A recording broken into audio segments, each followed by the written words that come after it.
Olá, queridos, tudo bom? Então, né? Para quem é aqui do YouTube está acostumado a me ver gravando aula sobre redação, mas hoje essa aula é especial para uma galera especial, que são os meus alunos do Colégio André Avelino.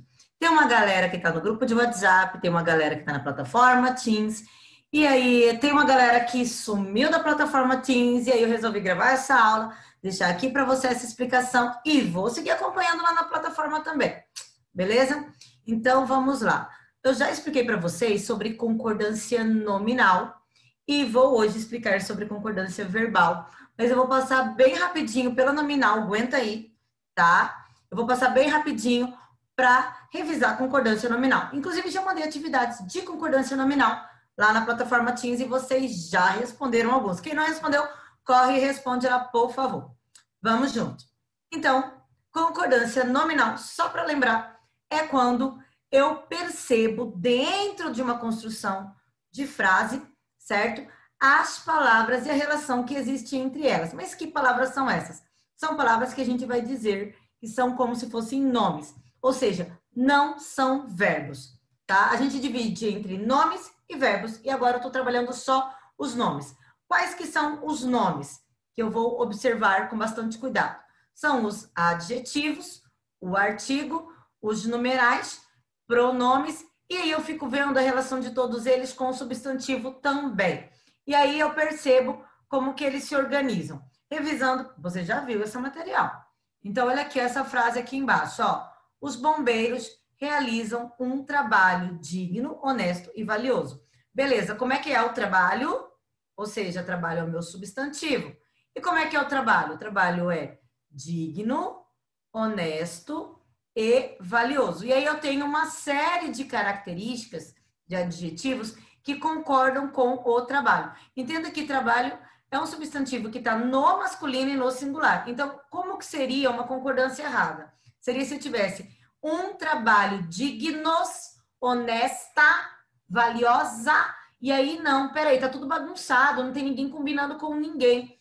Eu preciso que exista uma concordância aqui. Então, identifico quem é o substantivo, se ele está no singular, se ele está no plural, e aí o restante dos outros nomes devem concordar com ele. Esse é o básico e tu não pode esquecer. Vamos lá. A gente já viu também como que acontece dependendo do lugar da frase em que se encontra. O basiquinho, como vocês podem ver, é todos eles concordam com o substantivo em número, gênero e tudo mais, certo? Aqui mais um exemplo, ó. Os nossos dois brinquedos, tá? Preferidos estão quebrados. Então, todos eles estão concordando entre si. Eu vou passar bem rapidinho. Cheguei na aula de concordância verbal, que é a nossa aula especial de hoje. Agora, veja bem, você acabou de ver concordância nominal, que é quando observa a relação dos nomes com os próprios nomes. É como se a gente estivesse conversando sobre grupos sociais, pessoas.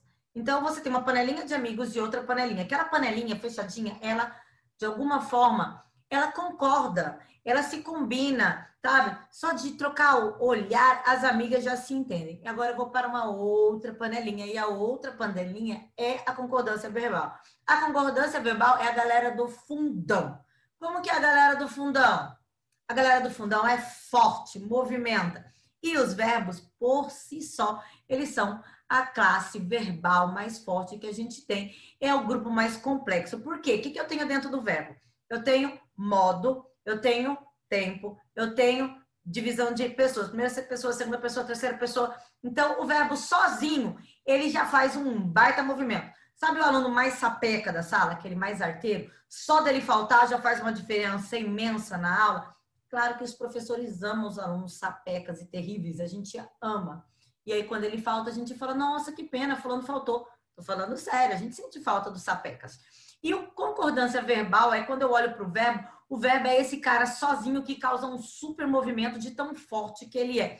E a gente sente falta dele. Agora a gente vai estudar ele. Mas que jeito dele? A gente vai ver como é que ele se relaciona com o restante da frase. Então, como que é a relação do verbo com os outros elementos? Vem comigo e vamos ver como é que ele se comporta. Primeiro de tudo, a concordância verbal vai estudar a relação existente do verbo, certo?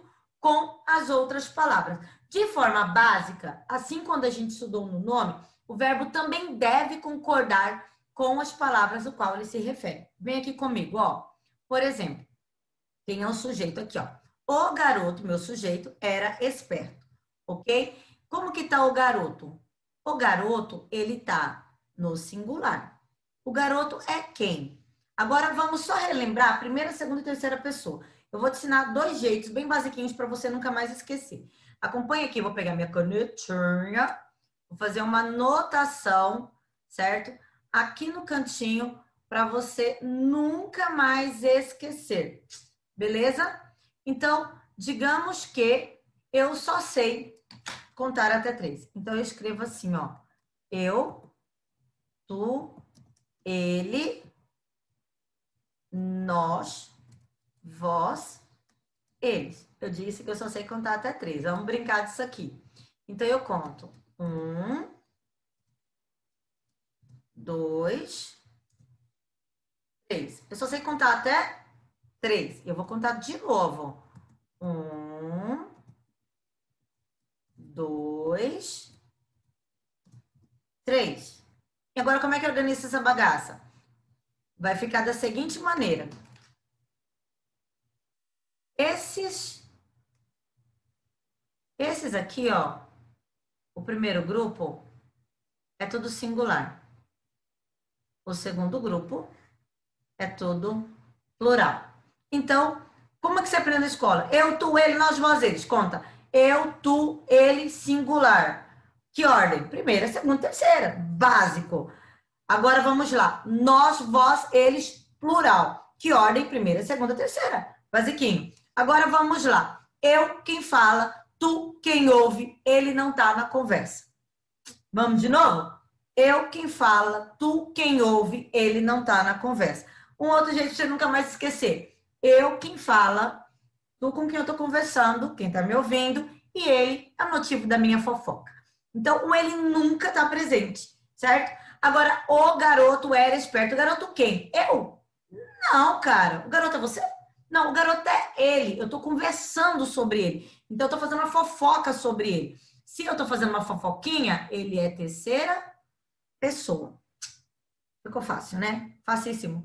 Então, agora, se o garoto tá na terceira pessoa, o verbo chegou na conversa e ele precisa estar também na terceira pessoa. Que tipo de terceira pessoa? Terceira pessoa do singular. E aí eu tenho o verbo na terceira pessoa do singular e combinando com o meu sujeito na terceira pessoa do singular. Lembrando da concordância nominal que a gente acabou de estudar, esperto está no masculino singular, semelhante ao garoto, que também está no masculino singular. Então, esperto com garoto, eles vivem uma concordância nominal, porque são dois nomes. Aí entrou o verbo na jogada e o verbo, quando eu estudo a relação do verbo com o nome, aí vira concordância verbal e você está entendendo os dois conteúdos juntinhos, porque tu é muito top. Então, vem comigo aqui, ó. As garotas eram espertas. Como é que ficou? Peraí. Eu tenho plural aqui, eu tenho plural aqui. É sobre mim? Essa frase não, é sobre você. Nuno, é sobre alguém que não está aqui. Se é sobre alguém que não está aqui, terceira pessoa. Tá no singular? Não, tá no plural. Olha o S aqui, né, velho? Então, vamos lá. As garotas eram espertas? Eram. Deve estar também na terceira pessoa e também no plural para concordar bem bonitinho. Percebeu? Espertas, concordância nominal. Verifica aqui. Fazendo relação bem bonitinho. Deu? Vamos para frente. Fácil, né? Deixa eu apagar esse negócio aqui. Agora ele fazia parte do outro, sumiu, é isso aí. Tchau. Concorda aqui comigo? Vamos lá para o próximo? Analisando. Agora chegamos. Toda vez que você aprende o conteúdo, você fala assim, cara, mas é só isso, é só ver como é que o verbo se concorda com o sujeito. É só isso. Basicamente, sim. Mas a língua portuguesa olha para você e fala assim, tá muito fácil. Vamos fazer o seguinte? Vamos colocar algumas regras especiais? Tá, mas você só pode ir para a regra especial depois que você aprender a regra geral. E a regra geral é sempre essa. o verbo vai concordar com o sujeito. De que jeito? Se tiver na primeira pessoa, segunda ou terceira pessoa, o verbo deve ficar na mesma pessoa que está o sujeito. E o verbo deve concordar se está no singular ou no plural, que é o número do sujeito também. Então, verbo e sujeito sempre andam juntos, concordando pessoa e concordando também número, se é plural ou singular, certo? Agora vamos para as questões especiais. Se eu tiver um sujeito no plural, o verbo vai para o plural. Mas eu estou falando de um sujeito básico. Vem aqui comigo, ó. Nós nunca discordamos de você. Nós quem? Nós é uma pessoa? Nós é primeira pessoa, só que não é um único, são várias primeiras pessoas, ou seja, plural. E discordamos, ó, deve concordar, tá bom? Tudo combinadinho, tudo bonitinho. Agora, o que acontece? Se eu trocar a ordem do sujeito, beleza, aqui eu tinha, na frase anterior eu tinha o sujeito no começo da frase, agora eu vou pegar o sujeito e vou jogar para o final da frase. E o verbo continua concordando com o sujeito. Sujeito simples, um único sujeito, o verbo concorda com esse sujeito, não importa em que lugar da frase ele esteja. Vem comigo. Então eu tenho aqui, ó, sumia na estrada poeirenta a última boiada da fazenda. Quem sumia, amore? Sumia a última boiada, a boiada. Quem é a boiada? Eu? Não, né, velho? A boiada é ele, no caso aqui, ela. Ela sumia. E aí tem que concordar bonitinho. Viu? Básico. Aí se tivesse a boiada, sumia. Do mesmo jeito, tá no final da frase, tá no começo da frase, o verbo concorda com sujeito simples de forma básica. Agora, e se o sujeito não for simples?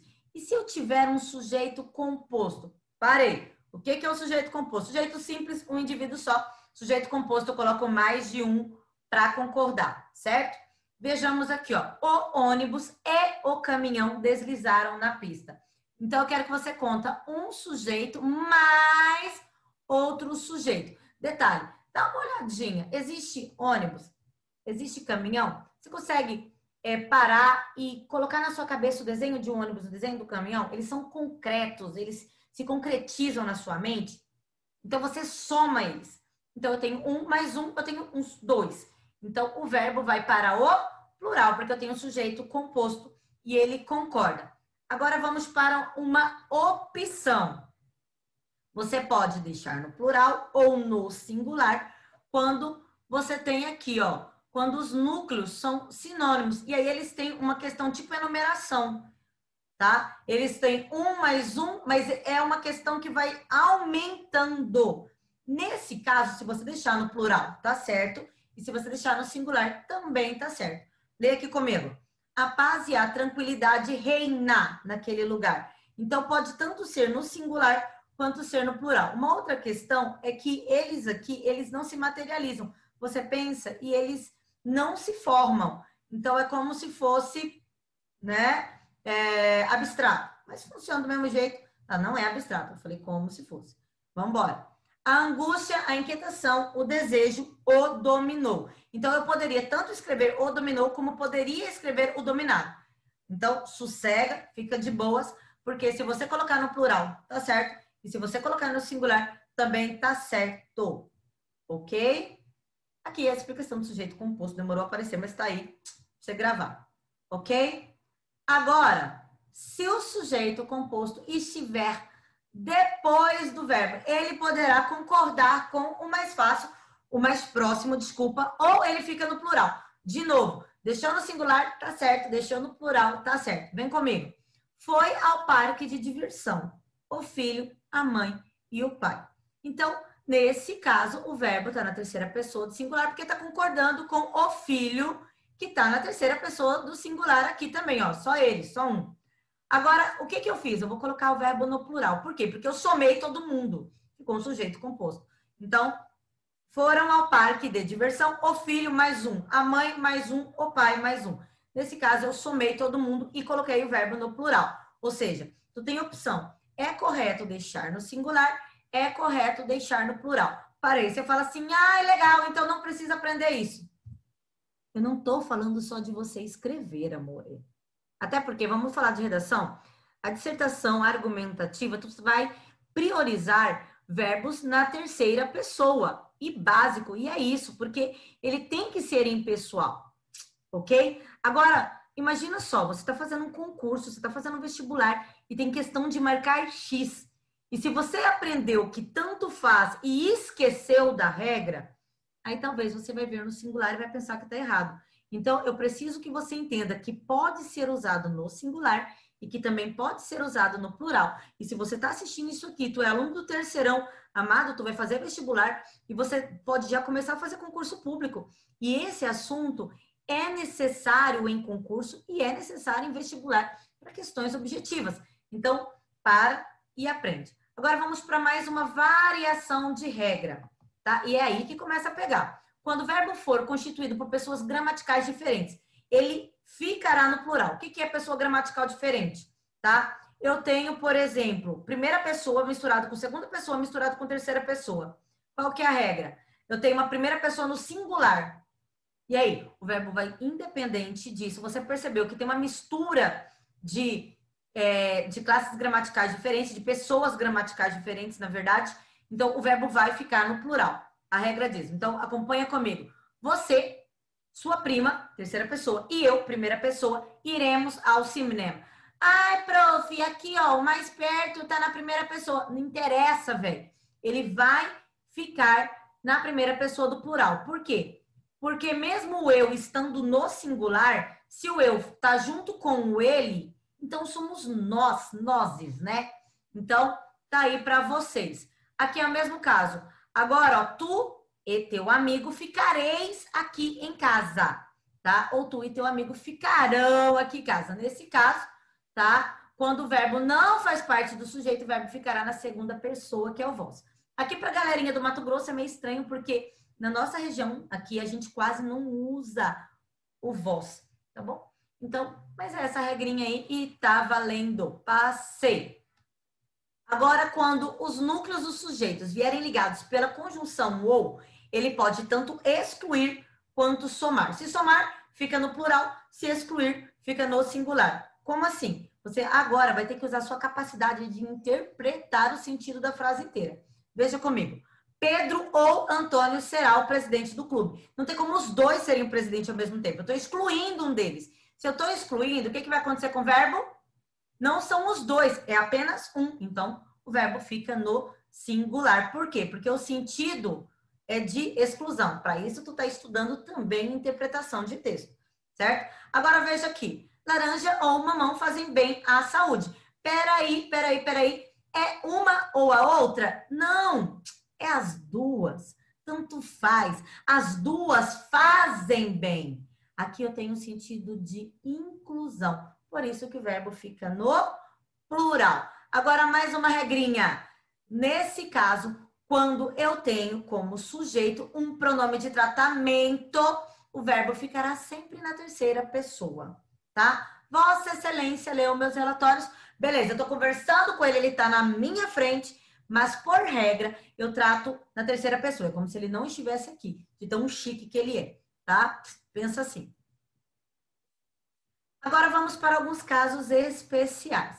E aí apareceu para você uma figurinha vermelha aí do lado, porque eu quero te falar sobre os casos de verbos impessoais. É como se ele ligasse um dane-se e ele não concorda com ninguém. Ele vai ficar sempre no singular, porque ele é impessoal, tá? Desculpa pelo dane-se, tá bom, gente? Então vamos lá. O verbo haver, ele se torna impessoal. Ó, a figurinha aqui, ó. Impessoal, quando ele tem o sentido de existir ou acontecer. Calma aí, já vou dar um spoiler. O verbo existir não é impessoal. Eu tô falando do haver, então gruda aqui. Coloca aí no seu caderno o haver, tá bom? Então vamos lá. Se o haver tiver um significado de existir ou de acontecer, ele não concorda com ninguém. Ele é impessoal. Vem comigo. Havia muitos alunos na sala de aula. Como assim? Troca aqui. Existiam muitos alunos na sala de aula. Existiam, né? Muitos alunos na sala de aula. Consegui trocar haver por existir e não mudou o sentido da frase?